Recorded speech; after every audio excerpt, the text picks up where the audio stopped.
নমস্কাৰ ৰাইজ। ওপৰৰ শিশুটি মন কৰিছেনে? শিশুটি কাৰ বুলি ভাবিছে বাৰু?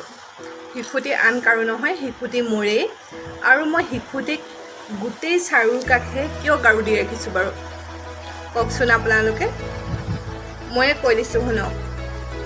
এতিয়া শিশু এটিয়ে চুচৰাৰ বা আঁঠুৰোৱাৰ পৰ্যায়, সেইবাবে মই শিশুটিক চাৰিওকাষে সুন্দৰকৈ গাৰু দি থৈছোঁ, যাতে কেনেবাকৈ মই নথকা মুহূৰ্তত শিশুটি দুখ নাপায় বা শিশুটি তলত পৰি নাযায়।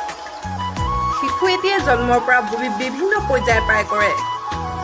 প্ৰথমে উবি হয়, তাৰপৰা চুচৰে, পেটটো চুচুৱাই নিয়ে,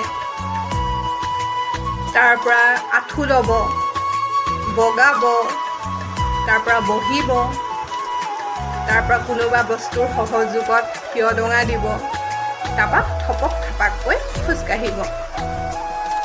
এটা শিশুৱে জন্মৰ পৰা বিভিন্ন সংঘৰ্ষৰ মাজেৰে ডাঙৰ হয়।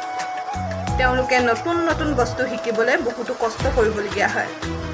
সেইবাবে আমি মাক দেউতাকে তেওঁলোক যাতে ক'তো দুখ নাপায় বা পৰি নাযায়, সেইবাবে আমি সদায় সচেতন হ'ব লাগে।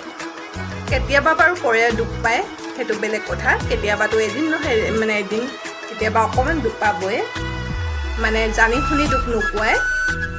তেওঁলোক কেতিয়াবা যিমান ভালদৰে ৰাখিলেও কেতিয়াবা দুখ পাই যায়, কিন্তু পৰাপক্ষত আমি সাৱধানতা অৱলম্বন কৰাটো আমাৰ মাক দেউতাকৰ কৰ্তব্য বুলি মই ভাবোঁ।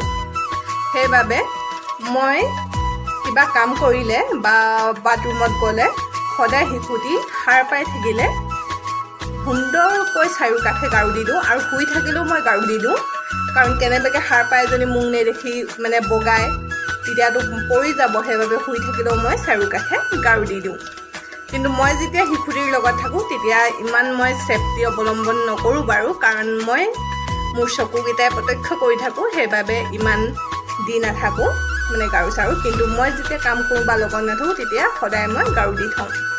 আপোনালোকে বাৰু এনেকুৱা কৰেনে নিজৰ শিশুসকলক?